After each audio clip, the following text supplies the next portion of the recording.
Hello everyone, welcome to my channel Accountsmate. I hope you all are taking proper care of your health.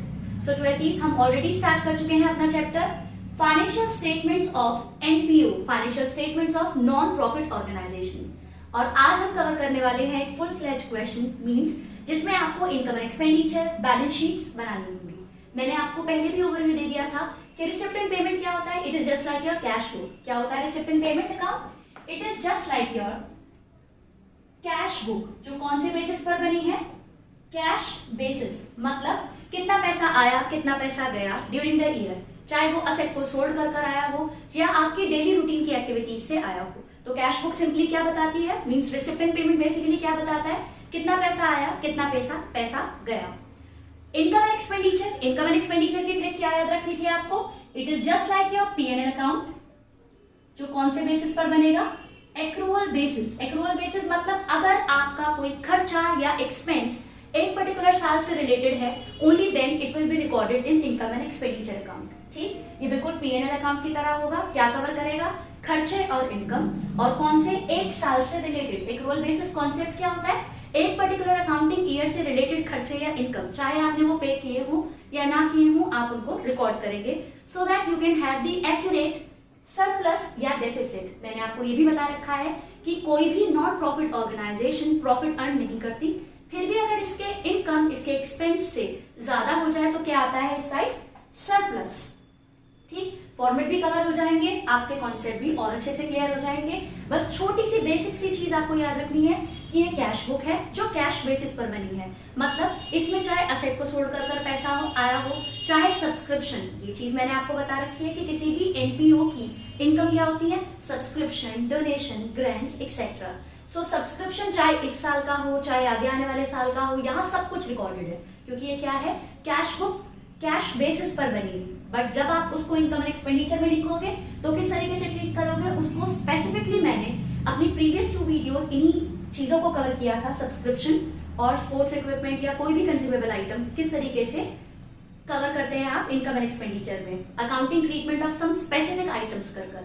तो अगर आपने वो 2 videos नहीं देखी हैं, मींस बेसिकली एनपीओ की 3 वीडियोस हो गई हैं, अगर आपने प्रीवियस 3 वीडियोस अभी तक नहीं देखी हैं तो आप उनको गो थ्रू कर सकते हैं क्योंकि वो बहुत इंपॉर्टेंट है। हमारे बोर्ड एग्जाम्स में 6 to 8 मार्क्स की कवरेज रखता है बेसिकली ये क्वेश्चन।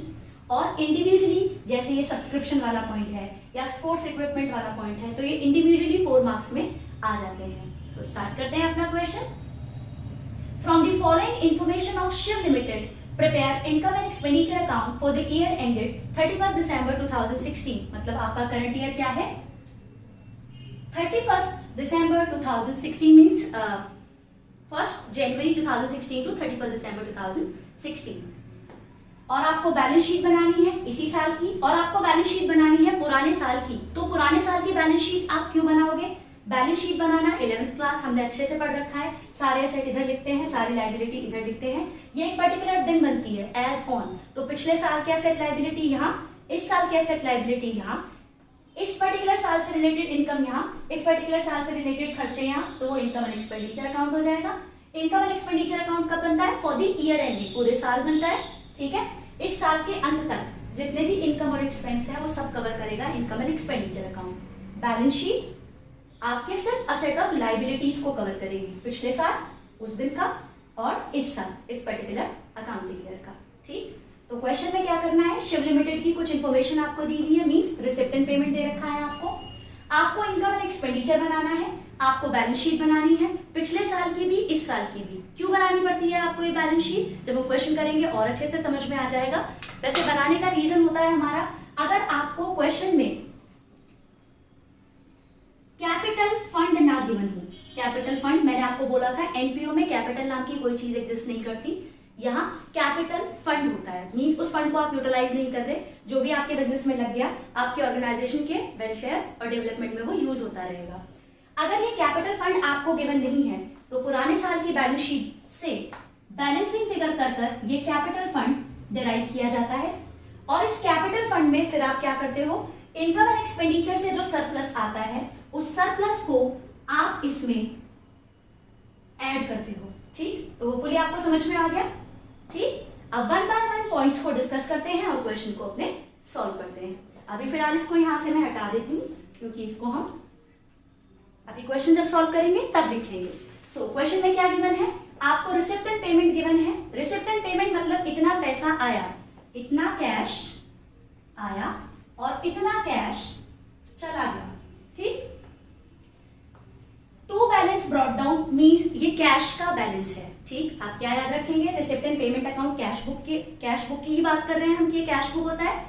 तो टू बैलेंस ब्रॉट डाउन मतलब 1,90,000 ये आपका कैश का बैलेंस है, प्रीवियस ईयर की बैलेंस शीट में आएगा, ठीक है। तो कैश कितना है 1,90,000 और जो क्लोजिंग बैलेंस होता है बाय बैलेंस कैरी डाउन 1,60,000 ये कैश का बैलेंस है जो कौन सी बैलेंस शीट में आएगा 1,60,000 इस पर्टिकुलर अकाउंटिंग ईयर की बैलेंस शीट में ये कवर करेंगे। तो पूरी समझ में आया। रिसिप्ट एंड पेमेंट से मैंने क्या किया, आपका जो ओपनिंग बैलेंस था ओपनिंग बैलेंस शीट में लिख दिया, कैश असेट होता है इस चीज में तो होपफुली आपको कोई डाउट होगा ही नहीं। और जो ये क्लोजिंग बैलेंस है ये आपका कैश का बैलेंस है इस पर्टिकुलर अकाउंटिंग ईयर के लिए, करंट ईयर प्रीवियस ईयर, ठीक। अब आपको दे रखा है सब्सक्रिप्शन। तो सब्सक्रिप्शन क्या होता है, किसी भी ऑर्गेनाइजेशन की इनकम होता है subscription. Accounting treatment of specific items में इंडिविजुअली मैंने इसको अच्छे से डिस्कस कर रखा है, ठीक। तो आज ये पॉइंट आया, सब्सक्रिप्शन दे रखा है। अभी इससे रिलेटेड कोई पॉइंट नीचे एडजस्टमेंट में हो सकता है, तो अभी मैं इसको फिलहाल 6,60,000 यहां इसको लिख देती हूँ। इंटरेस्ट ऑन इन्वेस्टमेंट 40,000 आपने कहीं इन्वेस्ट कर रखा है, वहां से आपको इंटरेस्ट रिसीव हुआ इनकम।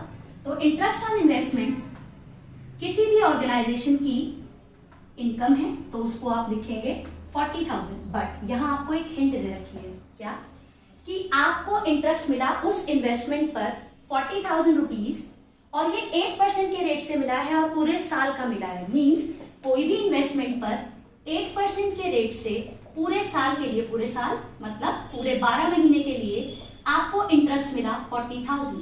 तो क्या आप उस इन्वेस्टमेंट को कैलकुलेट नहीं कर सकते?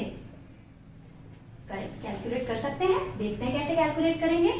तो अगर आप इन्वेस्टमेंट कैलकुलेट करना चाहते हो तो वो होगी 100/8, 4 2 8 और 5,000, तो ये कितना हो गया 5 लाख। इसका ये मतलब है कि आपके पास एक इन्वेस्टमेंट थी, पूरे साल थी, तभी तो 5 लाख का 8% इस साल आपको इंटरेस्ट मिला।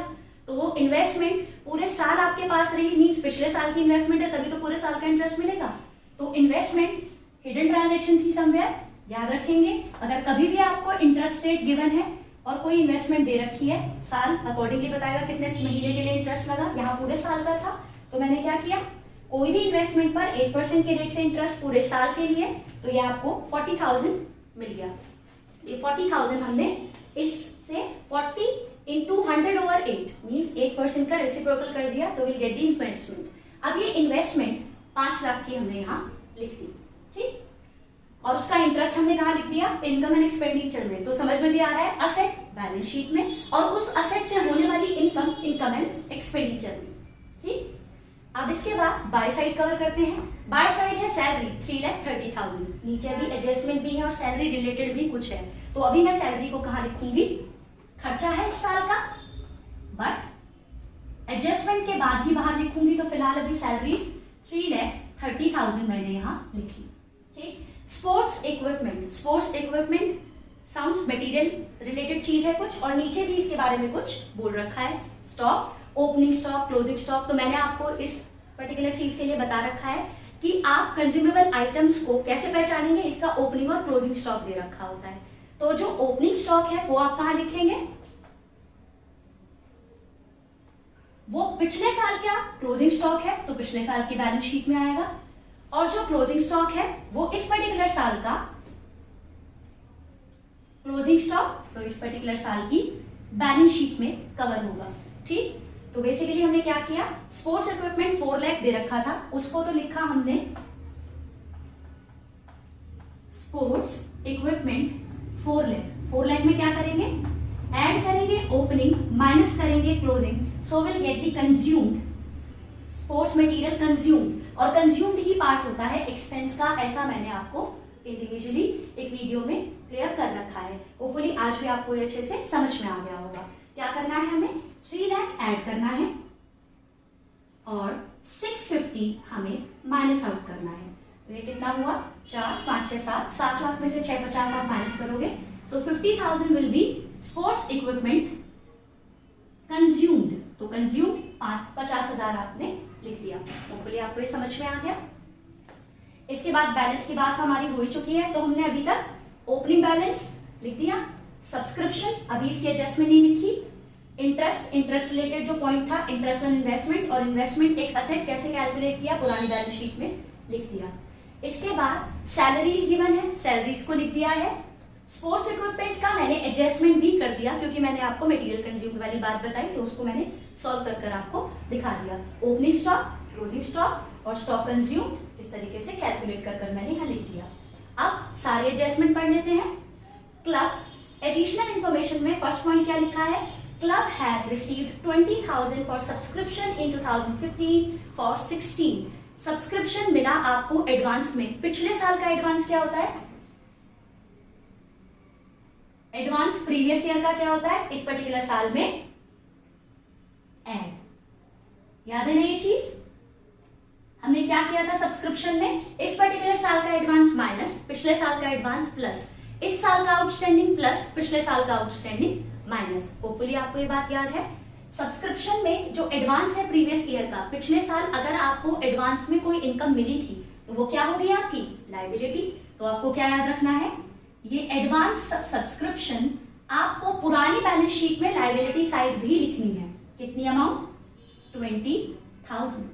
तो अभी एडजस्टमेंट सहित बिल्कुल कवर। सब्सक्रिप्शन था 6,60,000 और नीचे बोल रखा था आपको 15 में 16 के नाम का कोई सब्सक्रिप्शन मिल गया, तो आपने पिछले साल का सब्सक्रिप्शन का एडवांस ऐड कर इस साल का सब्सक्रिप्शन 86, ठीक, इस साल कोई आउटस्टैंडिंग कुछ नहीं दे रखा, ठीक। और जो आपको 15 में एडवांस सब्सक्रिप्शन मिला था, एडवांस में अगर कोई इनकम मिल जाती है तो वो आपकी लायबिलिटी होती है पुरानी बैलेंस शीट में। याद रखते हुए लायबिलिटी साइड आपको उसको लिखना है। आगे क्या बोल रखा है, second adjustment, salary had been paid for 11 months only. आपने सैलरी सिर्फ 11 महीने की पे की है, मतलब सैलरी कितनी थी 3,30,000 जो आपने पे की है, तो 3 लाख यहाँ लिख देते हैं इसको, जो 3,30,000 सैलरी आपने पे की है वो पे की है सिर्फ 11 मंथ की, तो 30,000 पर मंथ थी आपकी सैलरी, एक महीने की आउटस्टैंडिंग। तो क्या करेंगे आप, ऐड करेंगे इसमें आउटस्टैंडिंग सैलरी 30,000 और योर टोटल विल बी 360। तो इस साल की सैलरी, तो आपको समझ में आ गया, एक साल का खर्चा या इनकम कवर करना है, खर्चा एक्रूअल बेसिस पर इस साल से रिलेटेड। आपने सैलरी पे की थी सिर्फ 330, कैश में था 330, लेकिन सैलरी 11 महीने की पे होने की वजह से एक महीने की आउटस्टैंडिंग, क्योंकि एक साल 12 महीने के खर्चे कवर करते हैं, एक साल एक महीने की सैलरी आपकी आउटस्टैंडिंग थी, तो वो आपने क्या किया, जितनी भी सैलरी पे की है उसमें ऐड कर दिया, तो आपने पूरे साल की सैलरी यहाँ पर लिख दी। ये सैलरी आउटस्टैंडिंग है इस साल की, तो क्या होगा, लायबिलिटी भी तो हो गई है। आउटस्टैंडिंग सैलरी कितनी 30,000, उसको हम यहाँ भी लिखेंगे। तो फुली आपको समझ में आ गया। थर्ड पॉइंट स्टॉक था, वो स्टॉक वाला पॉइंट हम ऑलरेडी कर चुके हैं। अब ये जो इन्वेस्टमेंट है 5 लाख, इस इन्वेस्टमेंट के बारे में क्वेश्चन में स्पेसिफिकली नीचे कोई इन्फॉर्मेशन में नहीं लिखा कि वो सोल्ड हो गई या कुछ करके, या पेमेंट रिसिप्ट में नहीं लिखा अगर वो सोल्ड होती तो आपके पास कैश आता, ऐसा भी कुछ नहीं लिखा हुआ है। तो जो इन्वेस्टमेंट 5 लाख की थी उसे एज इट इज आप असेट साइड रिकॉर्ड कर देंगे, तो ये आपकी आ गई इन्वेस्टमेंट 5 लाख। तो क्वेश्चन हमारा हो चुका है। अब करते हैं टोटलिंग। सो टोटलिंग में सबसे पहले आप पुरानी बैलेंस शीट के कैश, इन्वेस्टमेंट, स्टॉक, इसका टोटल करेंगे और उसमें से क्या माइनस आउट करेंगे, एडवांस सब्सक्रिप्शन 20,000, 20,000 का सब्सक्रिप्शन आप माइनस आउट कर देंगे। तो ये टोटल आ रहा है आपका 9,90,000। अब 990 में से 20 माइनस करने के बाद कितना आएगा, 9,70,000। तो इसको आप क्या बोलेंगे, कैपिटल फंड। और ये कैसे आया, बैलेंसिंग फिगर। मैंने आपको बताया था ना पुरानी बैलेंस शीट हमें क्यों बनानी होती है, क्योंकि कई बार हमें क्वेश्चन में, कई बार एडिशनल इंफॉर्मेशन में ये कैपिटल फंड दे देता है, तो there is no need to prepare old balance sheet, but अभी आपको बनाना पड़ा क्योंकि आपका कैपिटल फंड मिसिंग था। कैपिटल फंड आ गया। अब इस कैपिटल फंड को आप कहां लिखेंगे, कैपिटल फंड 9,70,000 यहां लिखेंगे, क्योंकि आपको उसमें क्या ऐड करना है, अगर सरप्लस आएगा तो ऐड और अगर डेफिसिट आएगा तो माइनस। तो अब हमें क्या करना है, इनकम एंड एक्सपेंडिचर का टोटल। सो इनकम साइड का टोटल करते हैं। ये टोटल कितना आएगा आपका? ये टोटल आ रहा है आपका 7,20,000। अब इस 720 में से you have to deduct 360 and 50,000, क्योंकि दो ही आइटम थे आपके, सैलरी और ये स्पोर्ट्स इक्विपमेंट कंज्यूम। तो ये आ रहा है आपका सरप्लस, आप इसको कैलकुलेट कर सकते हैं। सरप्लस आएगा आपका 3,10,000। कैसे कैलकुलेट किया हमने? 680 प्लस 40 720, क्रेडिट साइड में से डेबिट साइड, क्योंकि डेफिनेटली 360 एंड 50 तो ज्यादा नहीं है इस टोटल से, इधर ही बैलेंसिंग फिगर आएगी, तो वो आपका आ गया सरप्लस। अब ये सरप्लस अल्टीमेटली कहां जाएगा? ये 310 आपको ऐड करने हैं और इसको लिखना है नई बैलेंस शीट में। तो कितना टोटल आएगा ये आपका? 9, 10, 11, 12, 1, 2, 8, 12,80,000। अब हम दोनों साइड का टोटल कर लेते हैं। ये टोटल होना चाहिए हमारा मैच, नहीं तो हमने किया है क्वेश्चन में कुछ गड़बड़। ये टोटल कितना आएगा हमारा? ये टोटल आ रहा है 13,10,000। 13,10,000। तो होपफुली आपको ये समझ में आ गया। एक बार क्वेश्चन को पूरा रिवाइज कर लेते हैं कि हमने क्या क्या किया।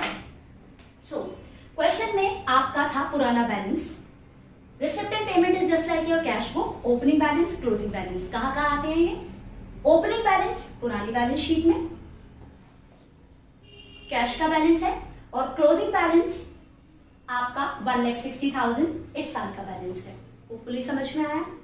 सब्सक्रिप्शन था 6,60,000 इस साल की इनकम, लेकिन इनकम के लिए एडजस्टमेंट क्या दे रखी थी कि आपको पिछले साल 20,000 रुपए मिल गए थे इस पर्टिकुलर साल के लिए, तो पिछले साल का एडवांस ऐड कर 680 हमने लिख दिया बाहर, करेक्ट। और ये 20,000 अगर हमें एडवांस मिल गए थे तो ये पुरानी बैलेंस शीट में कहां लिखे होंगे? पुरानी बैलेंस शीट में लायबिलिटी साइड। होपफुली समझ में आया। पिछले साल का एडवांस पुरानी बैलेंस शीट में, अगर इस साल का एडवांस होता तो इस साल की बैलेंस शीट में लायबिलिटी साइड आता। ठीक। आगे क्या बोल रखा था? इंटरेस्ट ऑन इन्वेस्टमेंट, आपको इंटरेस्ट मिला इन्वेस्टमेंट पर 40,000, तो ये 40,000 तो हमने लिख दिया, बट इसमें नीचे जो इन्फॉर्मेशन थी उससे हमने इन्वेस्टमेंट की वैल्यू भी कैलकुलेट कर ली। अगर 8% के रेट से हमें 40,000 मिला है किसी चीज पर, तो वो चीज मतलब वो इन्वेस्टमेंट कितनी है? 5 लाख। उस 5 लाख की इन्वेस्टमेंट को हमने पुरानी बैलेंस शीट में लिखा, एज वेल एज उसे नई बैलेंस शीट में भी लिखा, क्योंकि हमें नहीं पता था कि इन्वेस्टमेंट को इसने सोल्ड आउट किया ड्यूरिंग द ईयर या नहीं, क्योंकि इसकी कोई इन्फॉर्मेशन नीचे गिवन नहीं थी, ना कोई रिसिप्ट में था कि इन्वेस्टमेंट सोल्ड कर आपने कोई कैश रियलाइज किया। ठीक।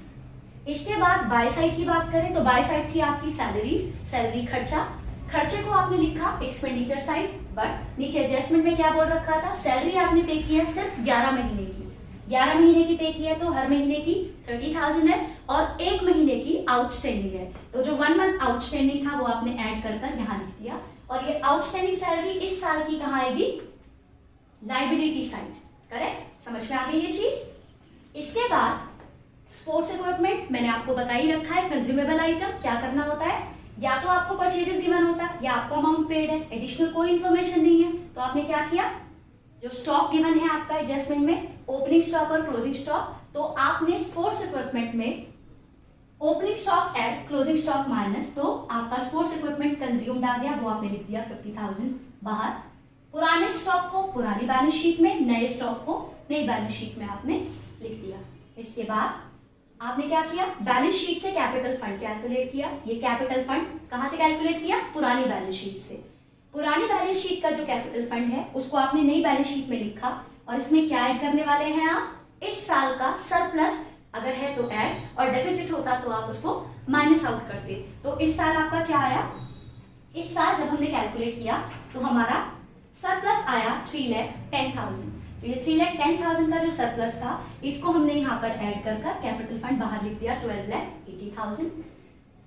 जितने भी असेट थे अकॉर्डिंगली हमने पुट कर ही दिए थे। जो स्टॉक था आपका, ये स्टॉक कहाँ से आया था? ये वाला स्टॉक। कैश का बैलेंस कहाँ से आया था? ये वाला कैश का बैलेंस। इन्वेस्टमेंट आपने कैलकुलेट ही की थी, जो पुरानी थी वही लिख दी यहाँ पर।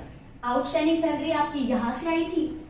कैपिटल फंड में सरप्लस ऐड करने के बाद ये टोटल दोनों साइड के हमारे इक्वल हो गए, मींस हमारा क्वेश्चन बिल्कुल करेक्ट है। सो होपफुली आपको ये समझ में आया होगा। Receipt and payment account, income and expenditure account, पुरानी बैलेंस शीट, नई बैलेंस शीट, बहुत इंपॉर्टेंट पार्ट है ये आपका बोर्ड एग्जाम्स के पार्ट पर, तो इसको अच्छे से गो थ्रू करना है आपको। If you find my video fruitful तो आप इसे लाइक और शेयर करें। अगर आप मेरे चैनल पर नए हैं और अभी तक मेरे चैनल को सब्सक्राइब नहीं किया है तो do subscribe my channel too, and don't forget to press the bell icon so that you can get the notifications of my latest updates. Thank you for watching.